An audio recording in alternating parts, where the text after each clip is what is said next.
through it and then have a little bit of time to work on some things. Like I said, tomorrow we'll review, short little quiz on Thursday.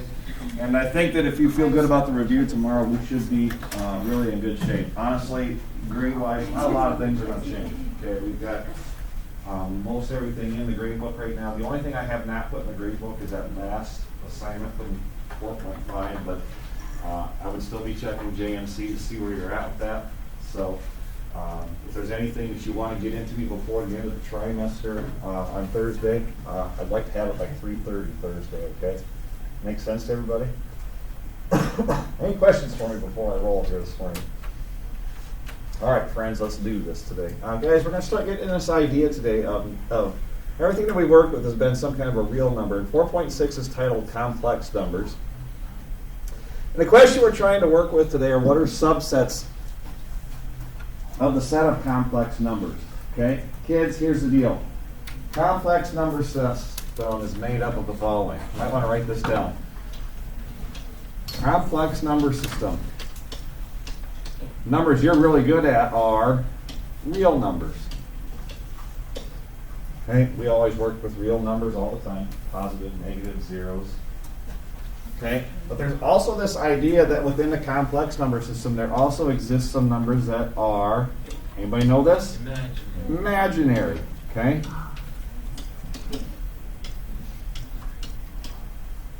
I like numbers like I like my friends. Okay, never mind. That was bad. I thought that was numbers. Nobody laughs at my jokes. Sorry. Nobody laughs at my jokes anymore. They used I'll to. tell you, person. Get better material. Oh, Sam. Okay. I gotta keep it PG in here, though. Okay, so guys, you guys really are good at the real number system. Well, what's going to be new for you guys today? Yeah, this will be very new for you guys today. All right, and honestly, it's not that tough of a concept. Guys, just to kind of think back to what we've been dealing with, the quadratic formula. Here's the deal: if a discriminant is negative, in other words, the b squared minus 4ac part in this quadratic formula, if the discriminant is negative, how many solutions did we see? No solution. Okay. This whole idea of imaginary numbers is going to come from actually square roots of negative numbers. Okay, and we'll talk about this here in a second. But guys, our goal is to answer the question today. We're going to define and use the imaginary unit I. Okay, we're going to add and subtract some complex numbers, and we're going to multiply complex numbers. So, here's the deal. Imaginary unit I. The imaginary unit I is defined as the square root of what, kids? Now, guys, when I would say, can I take the square root of a negative number, you would say what? No, it's not possible, or there's no solution or something like that. But in terms of the places we're going with this, especially with polynomial functions next year when you take college prep, this is going to show up a lot right here. So here's the deal. You need to understand that the square root of negative 1 is equal to 1i. Okay? Think of it this way. If I said what was the square root of positive 1, you would say what? Well, Parson, it's 1. But since there's a negative in here, what do I have to add to the end of it? I. It's imaginary. Okay? It can't be made up. All right? It has to be made up because it really doesn't exist. Okay? Now, we're also going to talk about complex numbers. And a complex number is any number written of the form a plus bi, where a and b are what? A and b are just numbers, and b is not equal to 0. So you might have something like 3 plus 2i as an example. Okay? That's going to be a complex number because what's involved in here? What kind of a number do I have, kids? It's imaginary, right? Okay? What's an imaginary number then, kids? Oh, what do you notice about these two?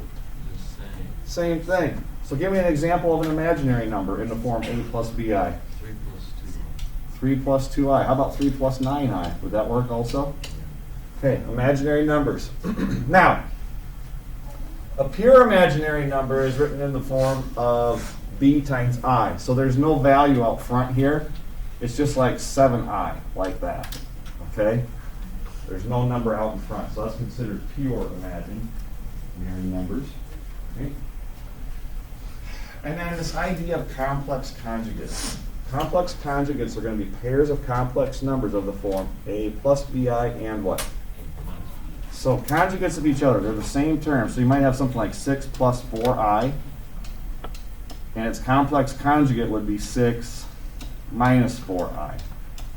Same exact terms, one just has an addition sign, the other one has a minus sign.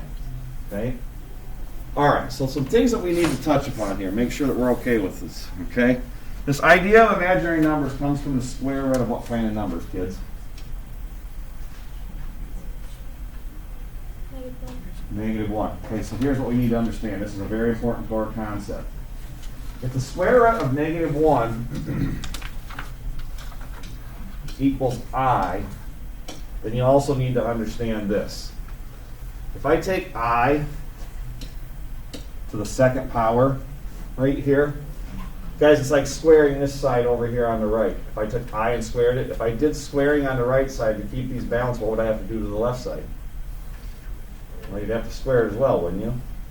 But what's squaring and a square root sign kind of do to each other? They would cancel. So I squared is actually equal to the value of -1. And that idea is going to be very, very important as we work to multiply some of these things today. All right. So guys, where does I come from? Square root of -1. And then if you ever see I squared, what's it really equal to? -1. Okay, let's rock and roll to page 2. Any questions so far? Do you have everything down at least at this point? I think once you start seeing some of the examples, you're going to be like, oh, that's it. And I'm like, that's really it. Yeah. Okay. All right. You know what's cool today? I could say, turn to your real friend and tell me what an imaginary number is, but if you want to turn to an imaginary friend, you can tell them that today now, and they'd be feeling included, right? What's example 1 say to do, kids? Okay. Now, guys, this is going to be a little tricky to begin with here, but here's the deal. Do you guys agree that 81 is a perfect square? What is the square root of 81? 9. Okay. I could write this as the square root of 81 times the square root of -1 like this if I wanted to. But I don't really need to take that step. If you can identify, like, oh, square root of 81 is 9. Since I have a -81 in here, it wouldn't be just 9. It would be 9 times what? We would call this 9i then. Okay? Where did 9 come from? Where did that part come from? Square root of 81. Okay, where did the I come from? Square root of -1. You took the square root of what type of a number? Negative. Okay, exactly. All right, now, is every number under here going to be a perfect square? All right. So what we need to kind of do here, kids, is this. When we have that 56 part, we need to kind of break it down. So again, this is really the same as -1, the square root of -1 times square root of 56, isn't it? Okay, talk to me, friends. Is 56 a perfect square? No. Can you guys think of a perfect square that divides evenly into 56? In other words, guys, isn't 49 pretty close to 56? Is 49 a perfect square? Does 49 go into 56 evenly? Will 49 go into 56 evenly? It won't, will it? Okay, in fact, maybe we should make a perfect squares list up top. Right up here. Let's just make a little list. 1's a perfect square. What's the next perfect square after 1? 4. After that? 9? 15. Is it 25? What's 6 times 6? What's 7 times 7? What's 8 times 8? 64. 9 times 9? 81. I think if we get up here to 100, I think that's pretty good. I don't know how much bigger your numbers are going to get.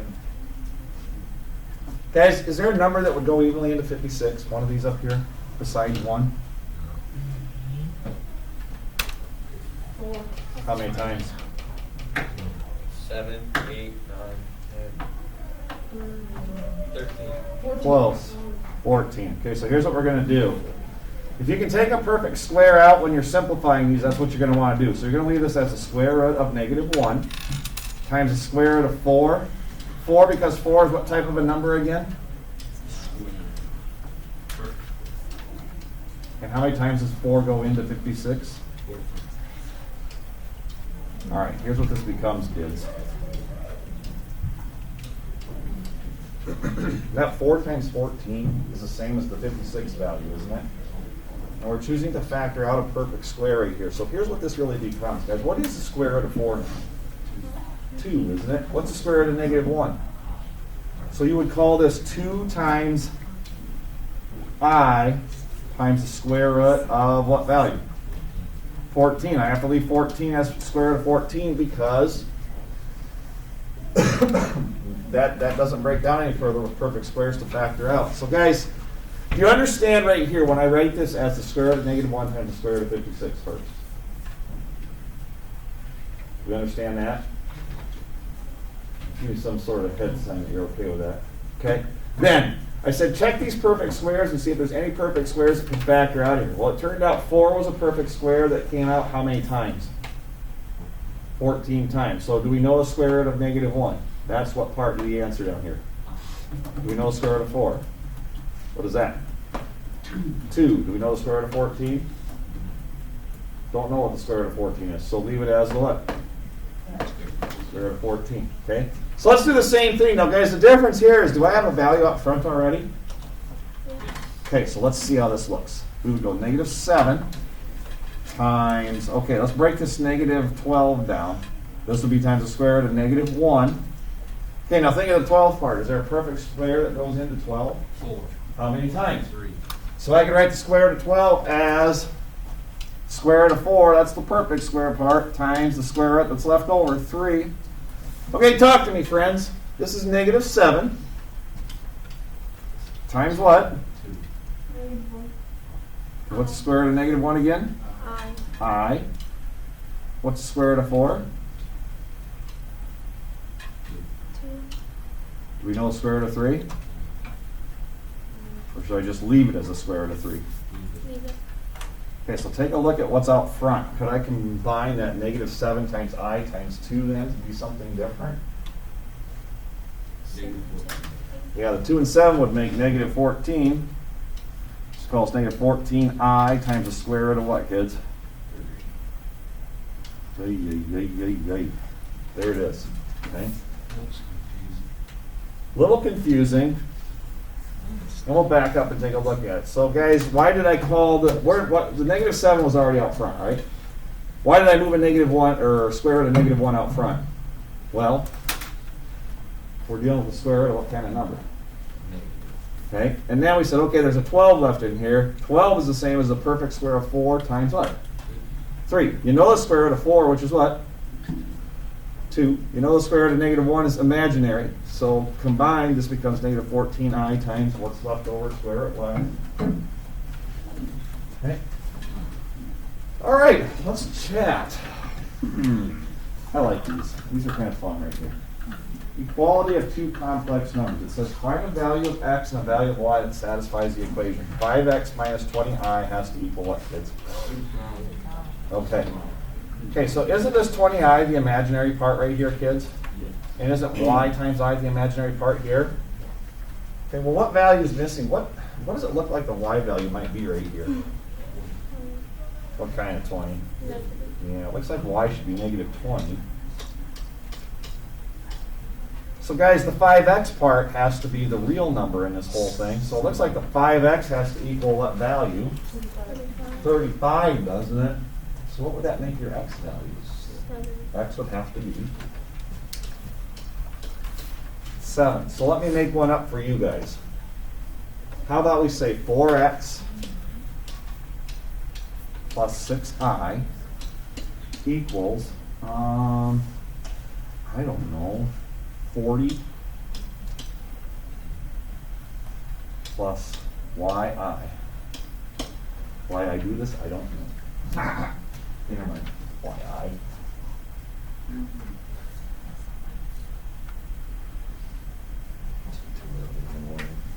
I know they're funny. Guys, what do you have for an x value? Anybody want to take a shot at that? Um, I'm hearing 10. How many agree 10? 4 times 10 would make the 40 the equality part, right? How about the y value? What does that have to be? 6. Has to be 6, doesn't it? Okay, how many agree?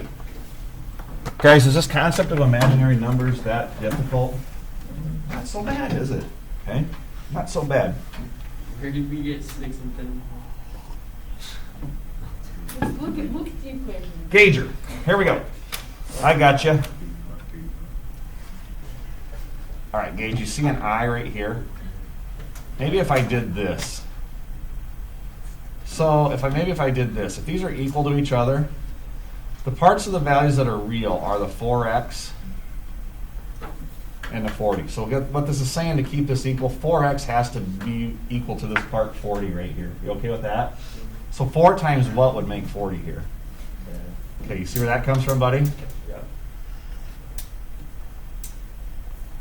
Okay, and then the imaginary part here is 6i in this, and the imaginary part is yi in this right here. So if I want 6i to equal yi, what does y have to equal to make them equivalent? There you go. That's all we're doing. You got this, don't you? Good now, buddy? You all right with that, kiddo? Okay. All right, so core concept. What are we really trying to accomplish today? Well, example 3 and example 4 and example 5 are really what we need to understand. And again, I'm not going to make this too terribly difficult for you. It says add or subtract, write your answer in what form? Okay, now when we're talking standard form of imaginary numbers, you're going to write them in the form of a plus or minus, whatever it is, bi, okay? So here's the deal. Guys, I like to circle what's real here. Say, okay, well, 2 is a real number. What else is a real number in this whole set? 11. So the real numbers are going to get grouped with the real numbers. That's what this A kind of represents. The A represents the real part of my answer, and then the B times I represents the imaginary part of my answer. So guys, what is 2 plus this 11 right here? 13. So this becomes 13. And then I'll underline my imaginary parts. I've got a plus 9i plus negative I. Well, what's 9i? It's just like combining like terms. Yeah, it's like 9i minus 1i, which is 8i. Okay? Same ball game here, kids. What's real in each set? So we're really doing 13 minus what here, kids? 8. Ooh, what's 13 minus 8? Okay, and then you really have 4i minus what again? What's 4i minus 4i going to equal? You write this plus 0i, but 0 times anything is going to be what? So this will just be what in the end?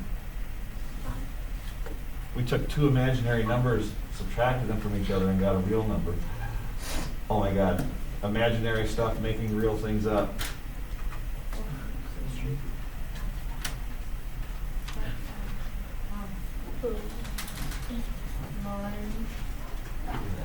That's crazy talk.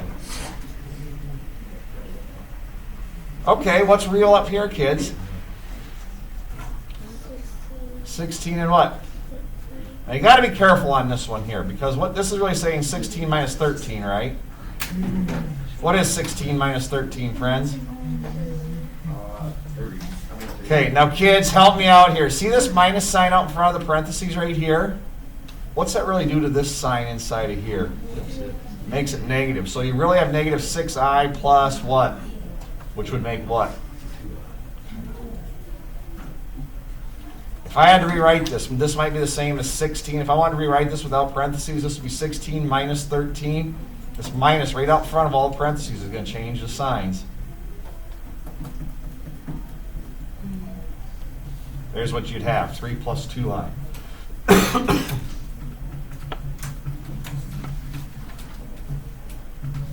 Okay, show my hands. Who's with me right now, adding and subtracting? Awesome. Okay, last page.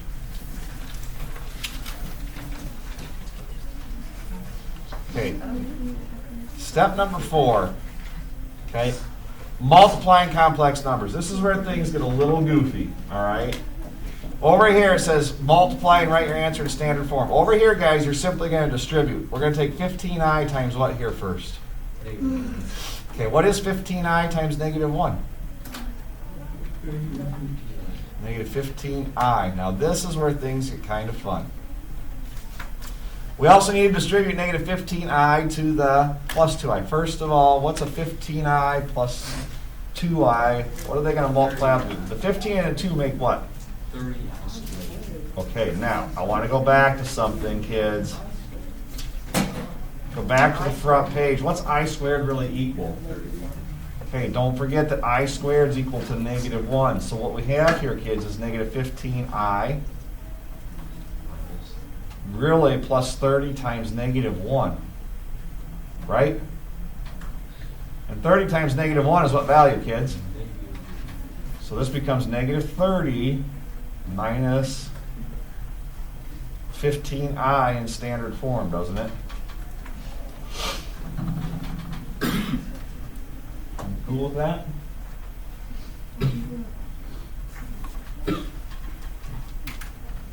So anytime you see an I squared is going to get replaced really with what value? Again, it's that imaginary stuff making up real numbers. Okay? Guys, you've done this stuff right here before. Remember this?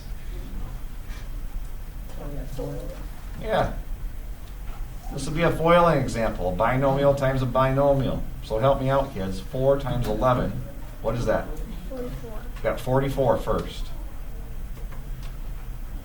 4 times the 8I, kiddos. 32I. Ooh, I'm going to need some help on this next one, friends. I got negative 12I times 11. Negative 132. Hot. 132? Hot.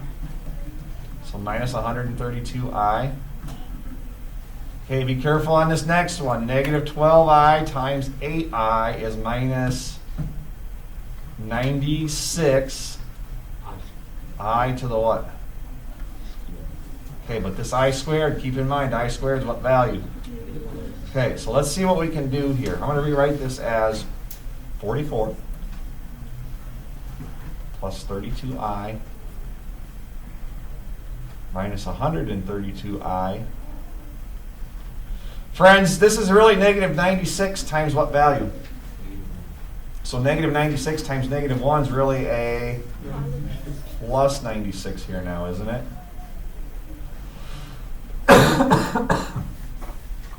Any whole numbers I can combine up there, or I should say any real numbers I can combine. 96 and 44, anybody know that value?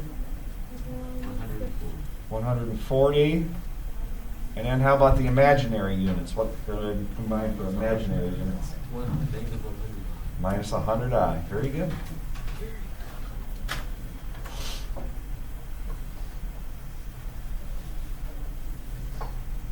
What do you guys think? Are you with me on this? Okay, now guys, if you know how to foil stuff, you're going to be in pretty good shape.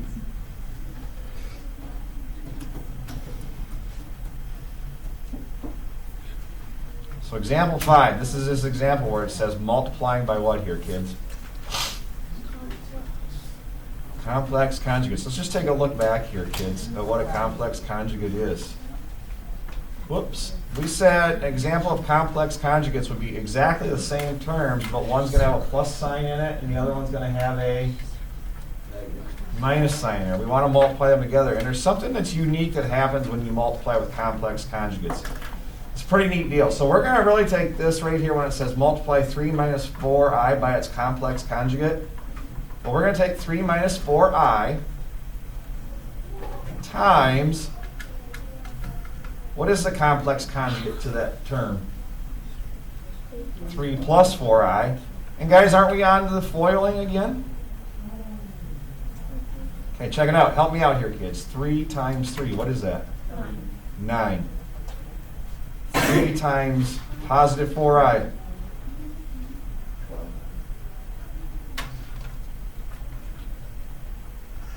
Negative 4I times 3.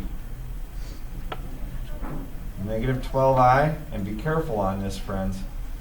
Negative 4I times positive 4I would be minus 16I to the Very good. Now, that negative 16i squared is really negative 16 times what? Negative 1. So that really makes it what on the end, kids?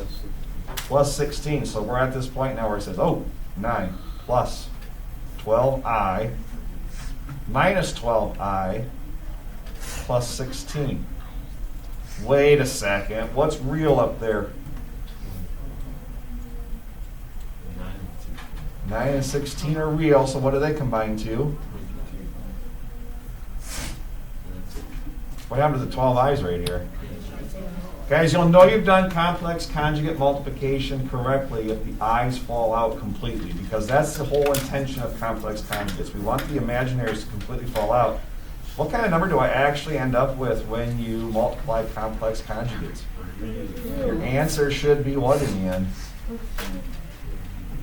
Your answer is a real number, you bet. So I'm going to have you guys try one. Give me a complex number right now in the form of a plus bi. 7 plus 4.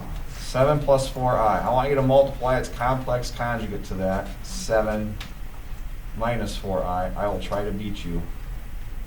Got it.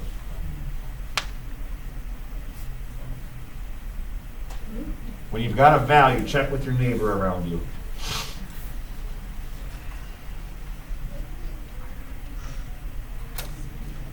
Again, what operation or what method would you use to multiply this all out again? Yeah, you probably, when you're multiplying complex conjugates, it's really just a foiling method here.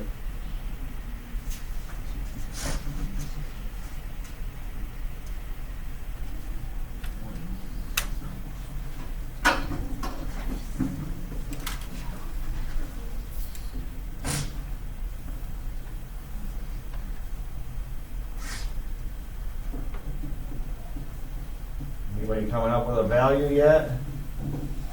65. I like it. We'll finish up here. Keep working at it if you haven't gotten to 65 yet. But 65 is the right ending answer, and then we'll go over it together here.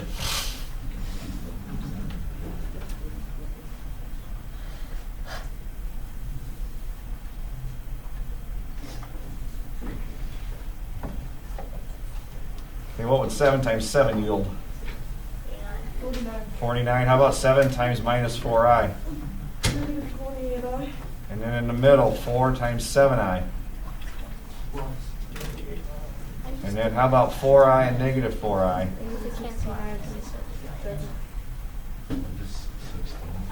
But this is really plus what on the end? And these two terms really do what to each other? So this is really 49 plus 16, isn't it? Which is?